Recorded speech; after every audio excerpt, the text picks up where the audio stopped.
En este último bloque vamos a salir del ámbito estrictamente político de partidos y de fuerzas políticas y candidaturas, etcétera, y del IFE, para ir a un tema que es muy preocupante porque revela que algunas de las partes más débiles de nuestras instituciones son las universidades públicas.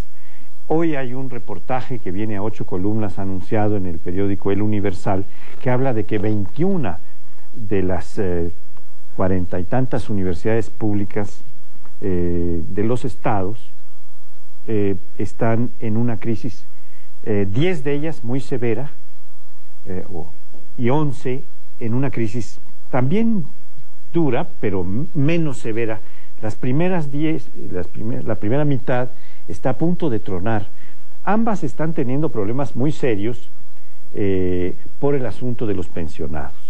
No pueden ya cubrir las pensiones, los subsidios no alcanzan, los ingresos de las universidades son muy reducidos, los ingresos propios no han aumentado gran cosa y siguen viviendo muchas universidades en un 90 o más % del presupuesto federal, que tampoco es muy generoso con las universidades, no puede, no hay espacio, y están a punto de reventar 10 de las universidades públicas estatales, y además hay otras 11 que tienen una situación muy crítica, pero que están mostrando una incapacidad enorme para investigar, porque la investigación representa una gran inversión, representa la necesaria, necesario montaje de aparatos, de ciencia, de laboratorios, de talleres, que no están pudiendo montar, entonces nunca van a contribuir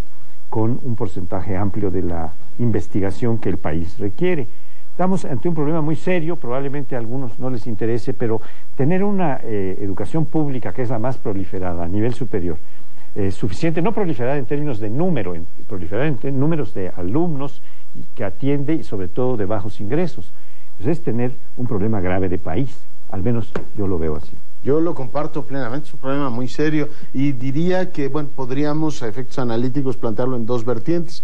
Por un lado, el tema de las pensiones, que pega en este caso a las universidades públicas, les pega también a muchas empresas paraestatales y es una discusión en todo el mundo. Francia hoy está paralizada precisamente por una discusión sobre el tema de las pensiones y bueno, aunque uno no acepte más que eso, la esperanza de vida ha crecido y de alguna manera tienen que ir resolviendo estos problemas de solidaridad entre generaciones, cuánto tiempo se trabaja y con cuánto tiempo te jubilas. Es un problema técnico de primer orden, es decir, implica una cuestión demográfica, una cuestión económica, y bueno, no sé exactamente qué es lo que van a hacer las universidades en los estados, pero ciertamente es un tema que se tiene que discutir desde una óptica muy amplia, ¿no? Que pasa efectivamente por, desde mi punto de vista, ampliar la edad de la jubilación. Por el lado de las universidades, yo creo que hay que empezar a tener ya un discurso más crítico y exigir la rendición de cuentas en las mismas. Una buena parte de esas universidades se crearon en los 70s, todavía al amparo de esto de que todo debía ser con financiamiento público, y claro, lo del financiamiento público está muy bien para arrancar una universidad, pero yo creo que es tiempo de que empecemos a exigir, por aquello de ser coherentes con lo que se dice a nivel nacional, que en las entidades federativas, las universidades, se empiecen a llegar recursos y empiecen a resolver el grave problema que tiene este país, que lo resumo, si ustedes me lo permiten, en 30 segundos. Uno, tenemos una crisis de innovación. Somos el país que menos patentes registra. Y típicamente lo que hacen las universidades es inventar cosas, no nada más reproducir un conocimiento que ya teníamos. Dos, vender algún tipo de servicios profesionales. Yo creo que las universidades, por lo menos aquí en la capital, los grandes centros de educación, han logrado excelencia en aportar conocimiento o resolver problemas o del sector público o del sector privado y allegarse recursos. Y la tercera es vender la matrícula. Hace un par de semanas salí en The Economist una discusión muy amplia de las universidades británicas diciendo que se tenían que abrir al mundo. Yo no espero que las nuestras se abran tan rápido, pero que salgan a ofrecer matrículas a estudiantes extranjeros y digan, venga usted a estudiar a este país, aquí le vamos a ofrecer estas condiciones. Yo creo que sí es tiempo de empezar a exigir un poco más a las universidades públicas que, bueno, pues empiecen con su tarea de innovación, de servicios profesionales y a crear excelencia en todas sus entidades, al mismo tiempo que naturalmente hay que ayudarlas con financiamiento público. Pero yo creo que efectivamente es que el modelo, ese ya se agotó si es que alguna vez funcionó cabalmente. Un modelo que yo sí pienso que tiene su origen a partir de esquemas populistas, ¿no? Es decir, va el financiamiento, nadie paga, todo es gratis, el Estado se hace cargo de la educación, sin que haya ni siquiera una graduación de quien sí pueda pagar, que pague una parte según las posibilidades, y que la propia universidad entre en un esquema, digamos, de mayor racionalidad, en donde pueda haber servicios que ofrezcan, donde pueda racionalizar su propio gasto, en donde pueda, bueno, tener mayor creatividad para hacerse de otros recursos sobre la base de un subsidio público, de financiamiento público, pero que no sea solo el financiamiento público y menos solamente el federal el que dé la aportación necesaria para estas universidades, porque entonces se van abandonando, ¿no? Es decir, sí, la educación es gratuita y todo, pero por lo tanto entonces se van abandonando, van perdiendo eficacia, van perdiendo un buen desempeño en términos de sus objetivos, de sus propósitos, no digamos ya los de la investigación, que están francamente abandonados y marginados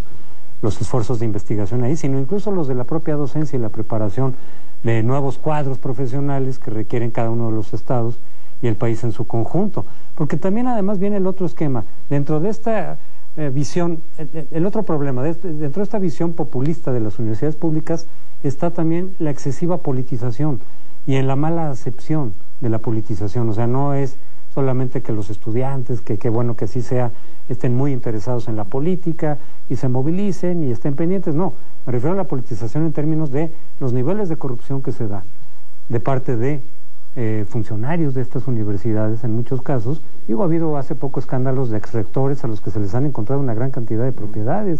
Por un lado no alcanza para las pensiones, por otro lado de repente salen una cantidad de propiedades de quien pasó por las rectorías de esas universidades.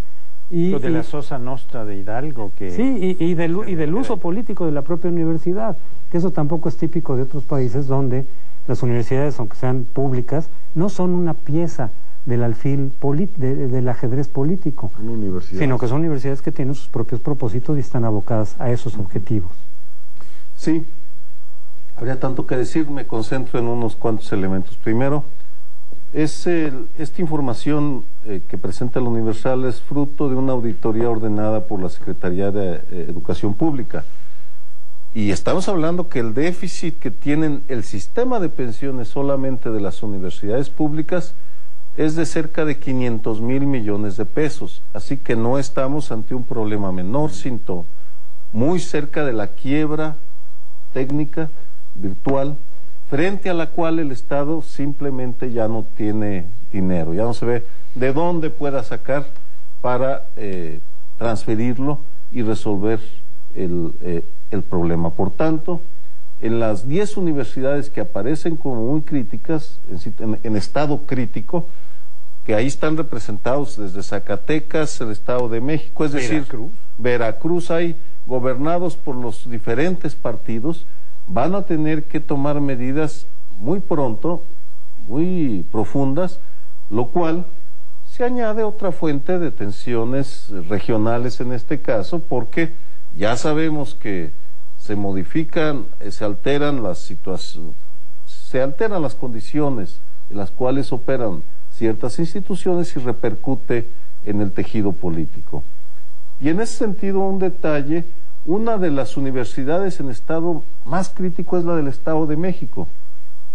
Y me he puesto en los últimos meses a ir coleccionando indicadores del comportamiento, de la eficiencia del Estado de México. Lo que estoy encontrando es que los gobiernos del Estado de México han sido bastante malos, porque está en los lugares más bajos de competitividad. Por ejemplo, el informe que sacó el Instituto Nacional de Competitividad muestra las 5 entidades menos competitivas. Sí, es una de las 5 entidades menos competitivas, uno de los lugares donde hay más deforestación, en donde está creciendo el número de feminicidios.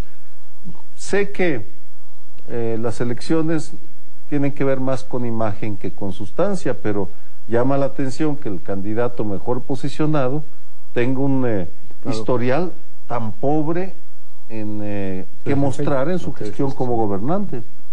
Yo nada apuntaría, si tengo tiempo, sí, un magnífico comentario que le leía a Juan Pardinas ayer en Reforma, diciendo: yo creo que deberíamos quitar esto de que la educación es gratuita. y decir, esta educación se paga con los impuestos de los ciudadanos, porque buena parte de lo que se hace hoy se hace en nombre de una gratuidad educativa, pero se debe transparentar que eso le cuesta al erario público y a los que sí pagamos impuestos una gran cantidad de dinero. Y no entiendo por qué las propias universidades no han tomado la agenda de la innovación, seguir discutiendo si el Estado lo debe hacer. Yo creo que el Estado puede hacer muchas cosas, pero esta agenda de la innovación, nuevas patentes, nuevo conocimiento, si no viene desde las regiones con una dinámica renovada, no veo francamente quién lo vaya a hacer. Yo creo que tocas dos cosas muy importantes. Una es que la Constitución lo que establece es que la educación básica que imparte el Estado será gratuita. Sí, pero cuesta. No, pero la educación superior no está incluida en esta hipótesis. Lo que ocurre es que hay un problema político. Si quieres cobrar cuotas en las universidades públicas, se te arma un problema político mayúsculo. Sí, hay que preguntarle a Sarucán, hay que preguntarle a... No hay almuerzo gratis, lo que hay es, claro, se paga con los impuestos de la gente, ¿no? No, pero no se puede adoptar esta posición de cobrar por la matrícula, o aún en cuestiones proporcionales al ingreso que cada quien tenga. Y la segunda cosa es una comparación que hubo hace poco publicada sobre las universidades en China y las universidades en México y la cantidad de gente de registro de innovaciones que presentan. La UNAM, que es la que más presentó en el año que reporta 46 innovaciones, frente a 5,000 y pico de las universidades en China. Sí, eso de la gratuidad, efectivamente no se puede tocar desde el punto de vista político, porque ha generado muchos problemas, y es uno de esos dogmas que se consideran como dogmas revolucionarios o conquistas revolucionarias, que en realidad se convierten ya justamente en un dogma intocable, en un anatema que no se puede mencionar, no se puede tocar, por motivos políticos, pero que el resultado es precisamente el deterioro, en este caso de la calidad. ¿Cuánto cuesta, no? Sí, claro. Porque en el último libro de Oppenheimer, que termina entrevistando a la maestra, no sé si lo leyeron, sí, la última cosa que le pide a la maestra es, oiga, ¿y me va a decir cuánto dinero tiene el sindicato? Y le dijo la maestra, ¿cómo no le voy a mandar el informe? Y por supuesto el informe nunca llegó, ¿no? Creo que es muy importante, pero vamos a tener que dejar el tema para la próxima semana. Nos vemos. Muchas gracias. Hasta la próxima semana. Son ustedes muy amables.